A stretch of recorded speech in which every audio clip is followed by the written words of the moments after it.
Hello and welcome to Audiobook Connection, behind the scenes with the creative teams. I'm Becky Parker Geist and I'm your host. Audiobook Connection is your place to learn about the audiobook creative process in discussions between the authors, narrators, producers, and post-production teams that bring them all together, as well as guests who have listened to the audiobooks and have questions for the creative teams. This podcast is sponsored by Pro Audio Voices, helping great stories come alive through audiobook production and marketing. And I'm really excited today to be talking with C.T. Clark, author of The Phoenix Elite, Sacred Blood, which is the first in the Phoenix Elite series. C.T. Clark is a high school teacher turned author who is following the advice he has long given his students: dream, learn, grind, do.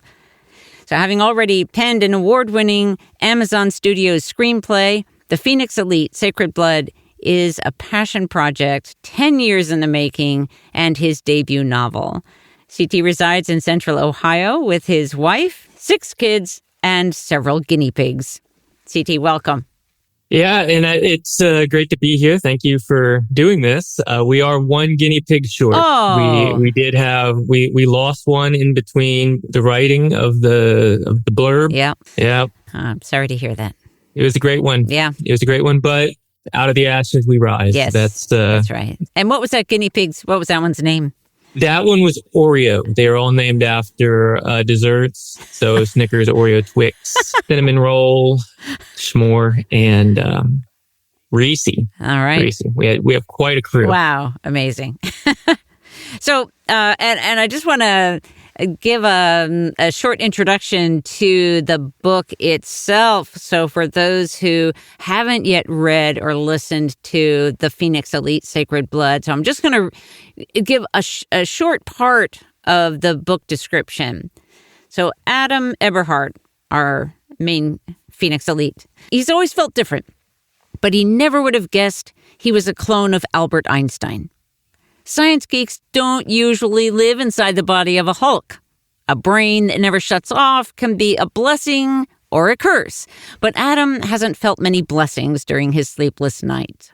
Regular victims of his severe anxiety disorder. So weaving through harrowing childhood memories, science research, and self-doubt, he most enjoys spending his mind power thinking about his wunderkind fellow student, Margot, who remains oblivious to his interest. The serial abduction of nuclear scientists, including Margot, triggers a cascade of action that reveals things are not what they have seemed. And indeed, this novel has many intriguing reveals as it progresses. So, CT, tell us about the inspiration for this story. Yeah, sure. So there's honestly so many. There's a lot of facets, a lot of characters, a lot of life in the 10 years of writing it. But initially, I found myself teaching at International High School, being one of the founding teachers at the school. And we had students from all over the world coming for international studies. And so they had immigrated to Central Ohio, and their families were just interested in having a school that would have more than a typical high school. And so I found myself in rooms with students speaking a dozen languages at a time.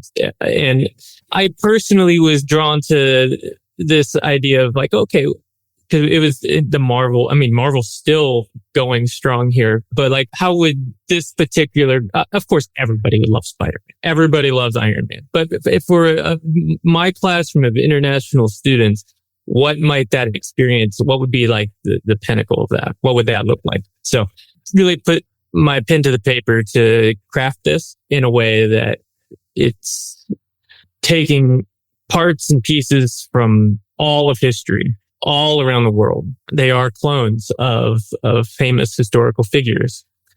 But it's not just the diversity of gender or race or culture. It's also timeline. It's also people, some of the earliest people in all of history with some of the most modern. So just taking that slice of a bunch of different ways. If you wanted to sit down and have a fun brainstorm, if you had to pull together a super team of 7, you can only have 7.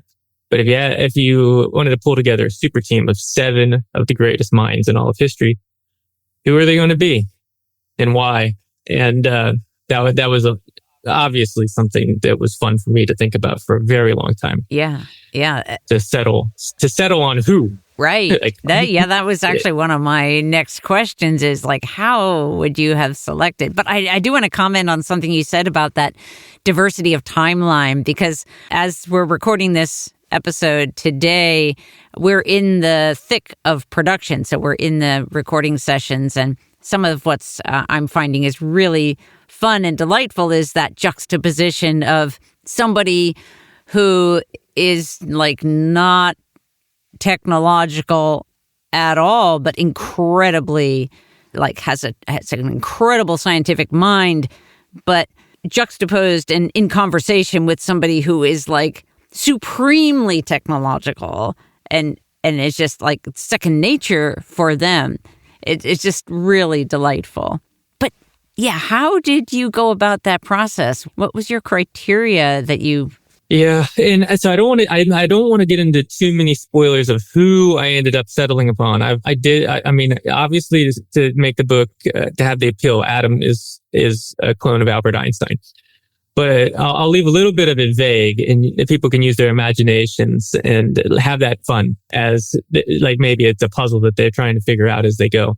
Because there's lots of breadcrumbs that are strewn about. But so these people are in their early 20s. And I think that's one of the most interesting time in a person's life when they're really trying to figure out what in the world they're going to do. And they're like, people go through identity crises all the way through. Obviously, I'm in one because I'm deciding I'm going to write a novel, right? Like the crazy endeavor of doing it. So people have these crises at different points. But I thought, what's a better way than to throw on top of all that this expectation. This, oh my goodness, I thought, am I really supposed to be Einstein? Like what kind of world would that throw you into if on top of all else that we face in this world, that you have those types of expectations laid upon you and are not living up to them, like at all, like you're just not. So, when I said about picking the 7, I definitely wanted, geographical, differences just because the richness of the world, like it would give me excuse or to get into all these wonderful sets and scenes if I could stretch the world out a little bit. I definitely wanted a balance. I like, because so they can't just be 7 scientists, scientifically minded people. I'll say scientifically minded people because just because you're a clone of Albert Einstein and you're living in the 2000s doesn't mean you're going to be a scientist. Like we weave in different directions, though he may have been predisposed to certain types of ideas and has certain instincts. That doesn't necessarily mean that's where you're going to end up. And that's one of the fun parts. But I wanted a balance. So I didn't want to take figures just from science or just from military or just from more of the cultural aspects of the world, the artists or whatever. I wanted a paint with a full brush, I guess, of the world. And now in the action genre, action adventure, sci-fi, often the hero is like, they don't make mistakes, right? Like they figure it out. They are the one. They pull the rabbit out of the hat. It doesn't matter. I mean, if it's modern, it's James Bond never fails, right? Always will figure it out. And I wanted it to very much feel like, no, these people will not figure it out. Like they will not necessarily escape this unscathed. 1, because it's more real, but 2, it creates more drama and more stakes. Because you're not sure, like I have 7, like what will happen. I didn't want to have that automatic button where it's like, yep, Iron Man saves the day. But so I set out to have people that were like, they were C students across the board, like in all these hero aspects. Okay, I'm a C at fighting, I'm a C at figuring out things, but I'm an A at this one thing. And if you take the team and you put together all their A's, then you do have something. You do have something that's spectacular, but it requires all the effort and the whole team to come together to get to that. But they're just learning how to do this. Like they're not automatically on the go. They are Spider-Man swinging on his web and still running right into brick walls like that. Yeah. Like, that's a fun part of it, but it creates a lot of tension, I think, rather than the feeling that Jack Reacher's definitely going to figure this out. He already knows. Yeah. He's already figured it out. Right. Yeah. I love both the aspect of how, when you're talking about you're in your 20s, we're in this time of our lives when we're figuring ourselves out, and we have this something, whether it's a feeling or a knowing or a discovery that, I'm supposed to be, there's something that I'm supposed to live up to, which can, I think we experience those kinds of things, whether it's other people in our lives putting an expectation on us or just some feelings that we have ourselves many times, and it seems like it easily goes either direction in terms of whether you find it demoralizing because you feel like you're not living up to that, or inspiring because you feel like, I can do it. I have that greatness in me. So it's a really interesting. And there's so much unknown. I spent most of my time in high school teaching ninth graders, which are they're the babies. They wide eyes. But the funny thing is, by the time they're the 12th graders, you don't think of it. But that second half of the year, like senioritis is what people say. It's not senioritis. It is fear. Let's not get it twisted. It is actually like I have to leave my mom's house. I have to leave my dad's house in 6 months. What am I going to do? So that's the first step of that. But then when you get into those early 20s, it's like, okay, I've kind of become a person, but what in the world is next? Am I going to switch my major? Am I going to stay in school? Am I going to go to the military? You're asking yourself so many questions because you do not have a foothold. That foothold happens a lot later in our lives now than it probably used to. Some used to be able to walk right into a 19-year-old job that they keep for 30 years. But that is not the reality that kids are stepping into nowadays. So leaning into it and having fun with that in some ways. And that was one of the benefits of having so many characters, is I can look at that from lots of different angles rather than just the one, because they're all dealing with this same dilemma. Just some have had success, some haven't. Some have direction, some don't. Some are absolutely lost in this whole kind of thing that's come upon their life is fulfilling in a way, and others don't need this. Like they were totally happy without it. So there's lots of angles, but they're all in their early 20s, and that's, to me, it also gives a little bit of runway, because this is the first of 5 books. They will grow into becoming adult people. Yeah.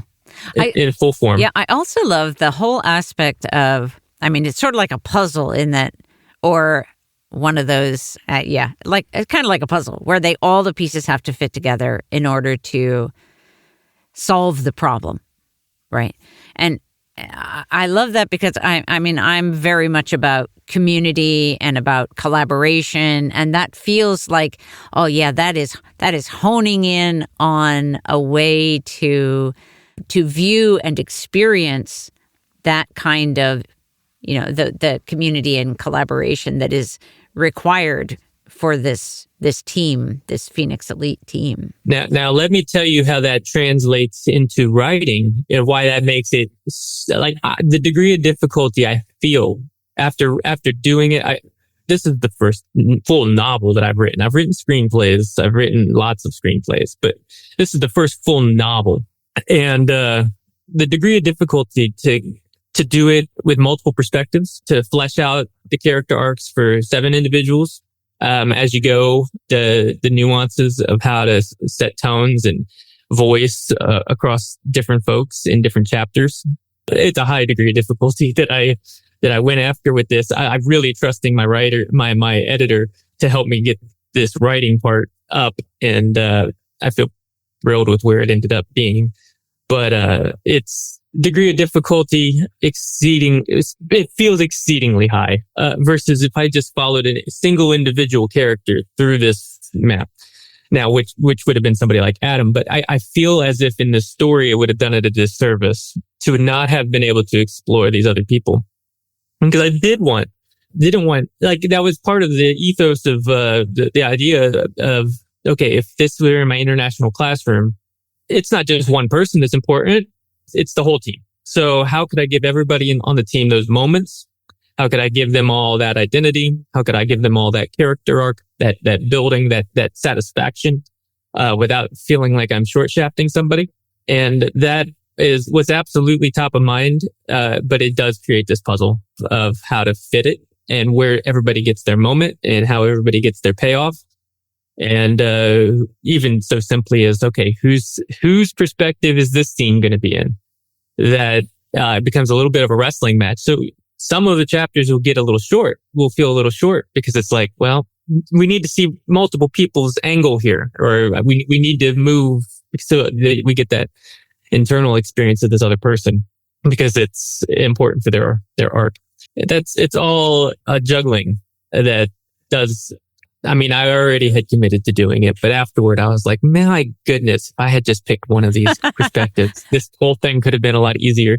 But it was a non-negotiable. That was the advice of my early editors, was pick somebody and go with it. And I was like, I can't. Like this is the point is it's the group. Right. It's a different story. It's the story itself that is demanding that, it seems like. Correct. All parts of it. That was how it felt to me. Yeah. All the way through. Yeah. I'm reminded a little bit of the series Sense8, where you have those multiple main characters all going through their own learning and timeline, and they also need to work together.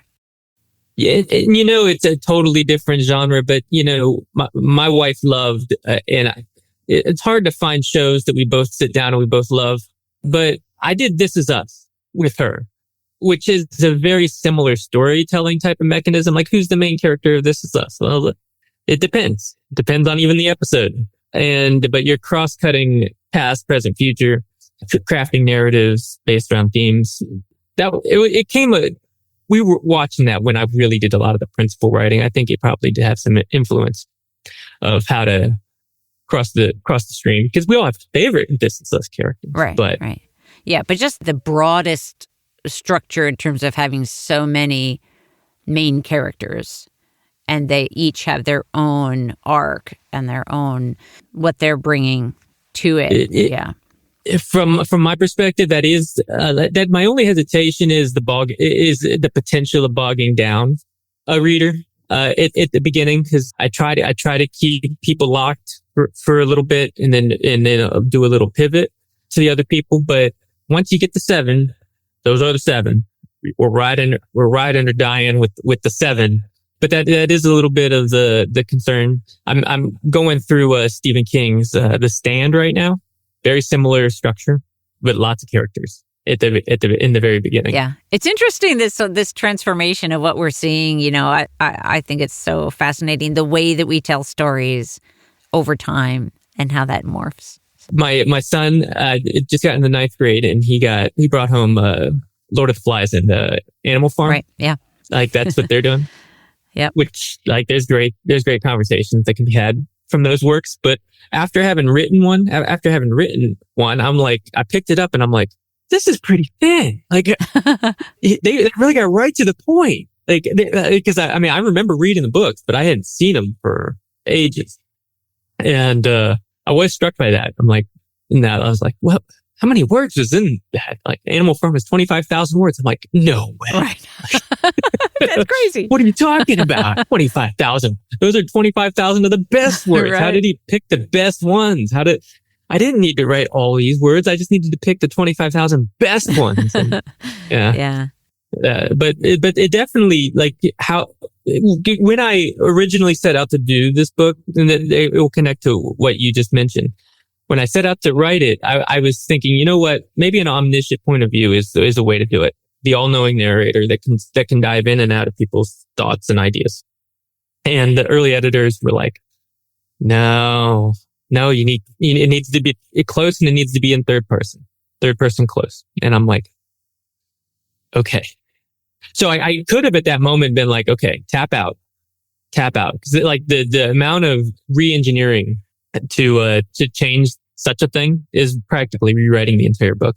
So that was the first major pivot. It took me 2 years after that point to be like, okay, I've got this.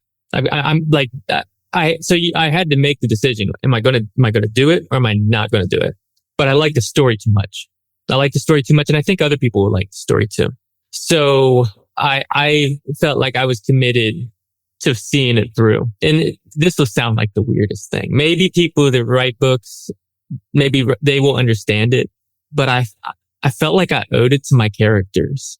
Like, I don't even know why that makes any sense, because they live in my head, but I felt like I owed it to them that their story, which isn't real, needed to have been told.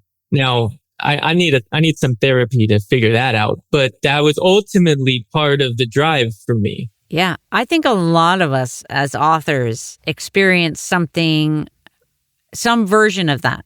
You know, that's like, it's just those stories are coming through us, you know, and sometimes it just feels like you're not even, you're barely participating except for doing the writing itself, you know, the typing or whatever, you know. It's in my hypothesis, because I've had to do the therapy on myself, you know, to try to figure this out. But my hypothesis is, in a way, like, since you are like they are, you know, their internal world. I know my characters better than I know my brother, right? Like, we see each other. I don't know what's going on in his internal world, and he doesn't share it. I mean, it's not something that people just come out and say, this is how I'm feeling today. Right. Like, it's a lot of effort. Like, you can have conversations, but most of them are on the surface level. So the idea that some of these characters, I actually have more insight into how they think, even though they are self-created. Like, this is bizarre. It's getting super meta, I guess. But no, but I think you've touched on something that's really interesting, and I think it's, you know, you talk about, yeah, we mostly just talk about what's on the surface, but it's that vulnerability, because we're not going to just like spill our guts about everything that we're thinking for many reasons, but that understanding and expressing of what is most risky to us, right? Which makes us most vulnerable, the feelings that maybe are hard to share because we worry about judgments and all of those things. Well, in the characters that are coming through us, we understand all of that. They're so complete. It's true. And this is why people like books more than movies, because you read what they think. Yeah. Like, on screen, some of that comes out so mechanical. I mean, how can you really portray how somebody's grieving a loss of an infant, for instance, on screen? Yeah, like, really understand the writhing pain that they're going through, as one of my characters struggles with in this book. You just can't. You can't. The internal world is required to understand that and feel the full force of the empathy. Now, because even if you are catch yourself watching a movie. We just finished the Hunger Games trilogy, the movie version, because my daughter had just finished. She was in 6th grade. She had just finished reading the books over the summer. So we were like, oh, we're going to do all the movies. And Susan Collins, of course, is a fantastic writer. And Katniss is a one-of-a-kind heroine. And it's like, you know, seeing how some of the stuff you miss a lot. You miss a lot because you miss how Katniss thinks. Like, yeah, she's kind of grumpy and curmudgeon-y for a teenager. So some of that plays on screen, but some of it you just miss. And that is obviously one of the bigger differences. And I just want to circle back to something from earlier in our conversation where you're talking about the inspiration for the story and your classrooms of, your international students. And I'm curious if some of those students were of like a particular influence or inspiration? If some of them sort of like... Well, I think one of the things that people have always liked about my writing, one of the reasons to keep going, because there's so many things that you have to work on, but they liked my voice and how I could do dialogue. And I think that's just because I lived in a high school for so long. Like, you hear people talking all the time. You hear kids talking constantly. So I wouldn't say that there's a particular character that is a single inspiration. Like, there's some amalgamations for sure. And there's some quirks, some little phrases that are just in my head. I can still even remember hearing my students say them because it was like a catchphrase. But no, it's definitely inspirational in the rhythm, the banteriness that happens in high school. And there's nothing like listening to all that every day for 10 years, because they're not really listening to my math like I would have liked them to have been. They have other conversations. So, but I was listening to those too. So trying to learn from those as I was aspiring that they would learn from me. Yeah. And you do have awesome dialogue. It feels so real. It's really great. Different people, so some of them are actually people I work with too. That was the really fascinating thing about the international school, was we had a principal with an international background that aspired to staff his building with international figures because he wanted the school to feel like an international experience. So I was one of the first people that was hired out of a staff of 9. And I was like, there was only 2 of us that didn't speak another language. So I right off the jump, I'm like, this is wild. This is wild. This person I'm just talking to this other guy. He's like, oh yeah, I speak Chinese. I was in the Peace Corps. Really? And I mean, fortunately, math educators at the time maybe the pickings were a little slim, but I also had to pull weight in other ways, taking on other responsibilities. But nonetheless, that first staff, we were together all the time. So, and that represented the world. So a lot of the names, last names actually are people that I worked with, pulled from some inspiration from in that way. Let's just take a short pause and we'll come back and talk a little bit more about the audiobook aspect of the Phoenix Elite. Do you have a book that you imagine with multiple voices, or a screenplay or stage play? At Pro Audio Voices, we love working on these more complex productions with music and sound effects and a full cast of voices. Bringing together decades of experience in both theatre and audio production, our team brings your project to life. From manuscript preparation, to casting, to directing the actors, and a post-production team to bring it all together, Pro Audio Voices brings your project to life. Learn more at proaudiovoices.com/full-cast. Okay, so let's talk a little bit about the casting of Phoenix Elite audiobook and some of those early decisions that needed to be made.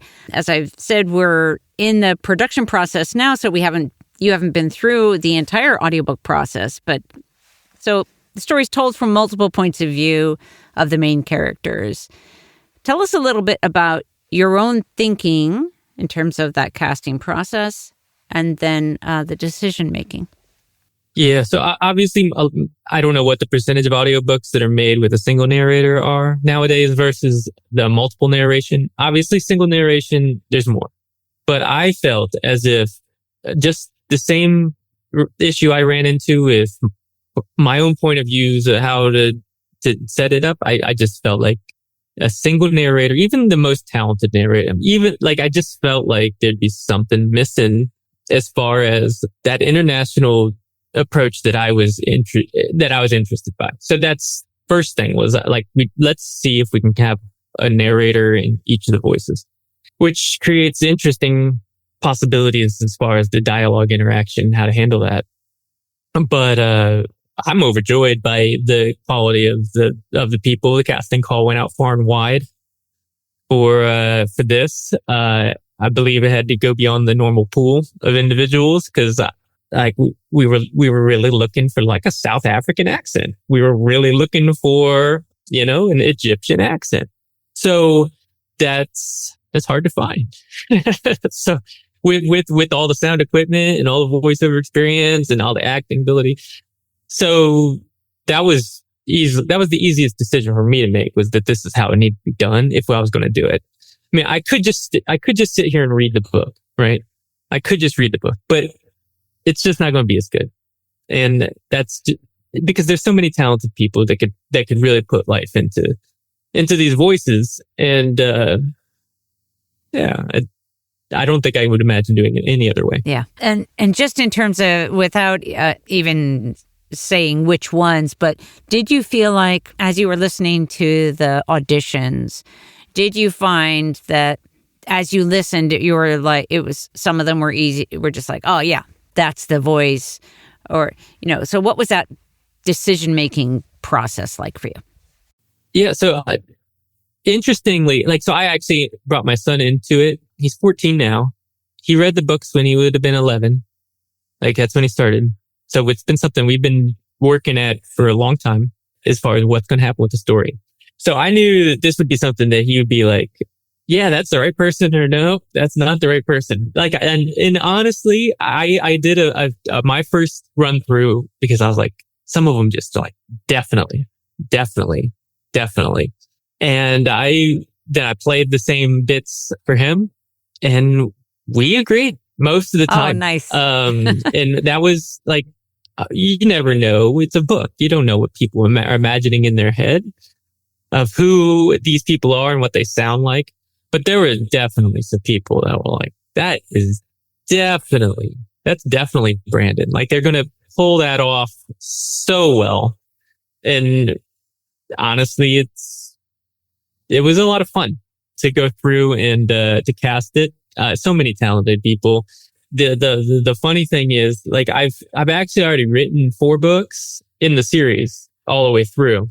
The second one is in the last stage of a proofread, and the third book is in a line edit. And I just finished the 4th one, the first draft of that, last week. So there's so many more characters now, and I'm like, this person will be great for this in 3 books. So let's keep the name on the docket. Yeah, that's cool. Because I can already hear somebody else. But that's great. Yeah, hopefully we'll be able to do more books. Yeah. It's hopefully people read it. Yeah. You never know, right? Right. Yeah. And so the other thing is, I always like to ask this. So as far as we are along in the process, has there been anything that's felt like, was a surprising, or anything that really has stood out to you about the process so far? Well, I think unique to you guys, I was intrigued.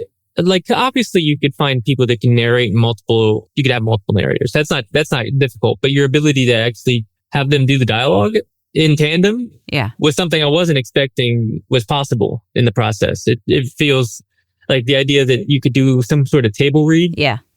With people. I mean, obviously technology, we've come a little bit, but it wasn't something I was imagining being possible.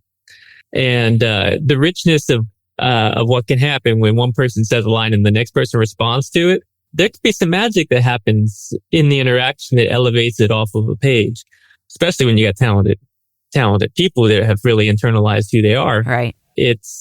There can be some magic that I wouldn't have even imagined if I hadn't heard it. So it's early in the process. I'm imagining there will be parts that I run into and I'm like, they just read that so much better than I would have imagined reading it myself. Yeah. I'm sure that'll happen. Yeah.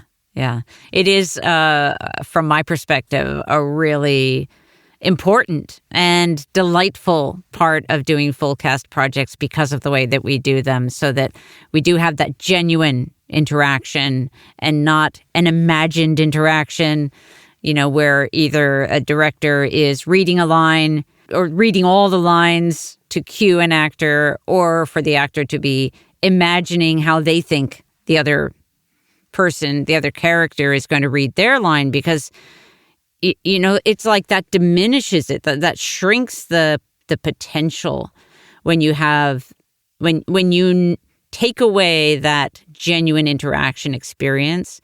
you kind of diminish the potential that you otherwise have and can fulfill. So, well, the other part, we all like reading books. Sometimes there's an ebb and the flow to how engaged I feel when I'm reading a book versus like there's ebbs and flows with it.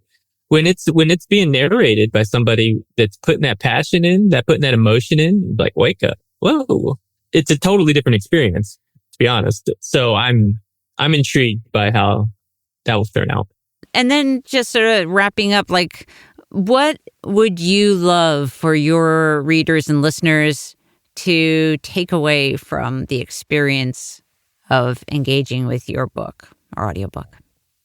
Yeah, obviously I just want them to be entertained. Like that's what it will come down to. I hope that some people that I know that have read it, they get through it in a couple of days, and I'm like, really? Like that's that feels great. Like sometimes it takes a couple of months to get through a book every once in a while, and I mainly want them to be entertained. But there are things that I'm trying to say through characters, and in some cases, those things might even feel like they're contradictory to each other. It's complicated. It sure is, yeah. And I just like people thinking. I like people thinking. The thing that I can say is everything I put in this book is on purpose. Everything. I wrestled through every line, every word choice, every way the sentences are tangling with each other. Everything is purposeful. And that is, it's either building plot, it's either building character, it's either building theme.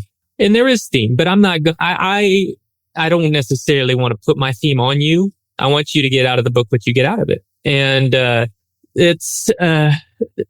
it is, we are in a complicated world. It's a complicated time, that we're going to be walking into. It feels like we've been in a complicated time, but in the specter of history, this is but a blip. Yeah. Yeah. And what we might be walking into is complicated. So, just like George Orwell on the Animal Farm, right? Like he got people thinking about things that were going to happen in the future. And I am no George Orwell, but I also think about what happens in the future. So in that way, we are similar. And that's entertainment, paramount. Have some escape, have some joy, hopefully enjoy the ride. But yeah, there's more if you want to dig in. And holler at me if you dig in and something stirred in you one way or the other. Why don't you let our listeners know where your website so they can follow up with what you're up to and as books come out? Sure. So we do have the website ctclarkbooks.com. Also on Facebook at CT Clark Books. On Goodreads, of course. Wonderful place. Feedback is so important for independent authors. It's important for all authors, but especially the independent universe that we live in. We have gatekeepers nowadays that I never was interested in tangling myself with. Yeah. Five big publishing gatekeepers. I'm sure they do great work, but I just wanted my book to become a thing. And but I am not alone in such an effort. And there's many of independent authors that do need the feedback in order to gain any sort of audience. So that's one way you can definitely chip in if you enjoyed this. But I might get on TikTok. I don't know, right? Like I don't know if if I'm too old for TikTok. Well, I'm sure at your website you'll link them over to wherever you are on social media. Yeah, yeah. I don't know if I'm cool enough to be on TikTok. You're definitely cool enough. Instagram's pushing it. But so I'm one of the old people. I'm an elder millennial, and I'm on Facebook. So my own website also is definitely a place for that. ctclarkbooks.com. And when this episode goes live, the audiobook will be available on Amplify Audiobooks, and we encourage you to get it there. That will provide the greatest support to our wonderful author, C.T. Clark. C.T., thank you so much for being with me today. This has really been fun. No, thank you so much for having me. Thanks for joining us for Audiobook Connection, behind the scenes with the creative teams. Please take a moment to subscribe at audiobookconnection.com. The podcast is sponsored by Pro Audio Voices, helping great stories come alive through audiobook production and marketing. Learn more at proaudiovoices.com. Again, thanks for being with us, and please join us next week.